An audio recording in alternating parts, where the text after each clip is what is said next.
Sidang suap di Dinas PUPR Muara Enim dengan terdakwa Bupati Muara Enim nonaktif Ahmad Yani kembali dilanjutkan di Pengadilan Negeri Palembang. Agenda pemeriksaan saksi ini, Jaksa KPK menghadirkan Ramlan Suryadi PLT Kepala Dinas PUPR Muara Enim dan Ahmad Dhani staf di Dinas PUPR. Karena dalam dakwaan, Ramlan disebut sebagai salah satu penerima uang fee dari pengusaha Robi terkait komitmen fee 16 paket proyek di Dinas PUPR.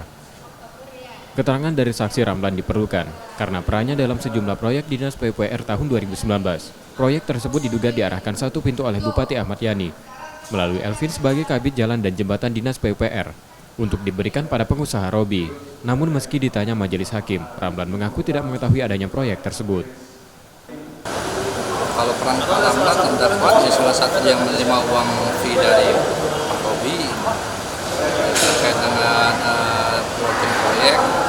Ya kalau Pak Ramlan yang digali kan terkait dengan ada proyek yang memang sudah diarahkan oleh satu pintu oleh Pak Bupati lewat Elvin itu diberikan kepada saudara Robi. Dan memang itu Pak Ramlan tahu, seharusnya tahu karena saksi kemarin mengatakan Pak Ramlan tahu. KPK masih akan menggali keterangan saksi lainnya untuk membuka kemungkinan adanya tersangka baru dalam perkara ini. Baru 3 orang yang didakwa dalam kasus ini, diantaranya Bupati Muara Enim nonaktif Ahmad Yani, Elvin Muhtar selaku kabid jalan dan jembatan Dinas PUPR, serta Robi Elkavalevi yang divonis 3 tahun penjara. Rizky Nurmizan, Kompas TV, Palembang.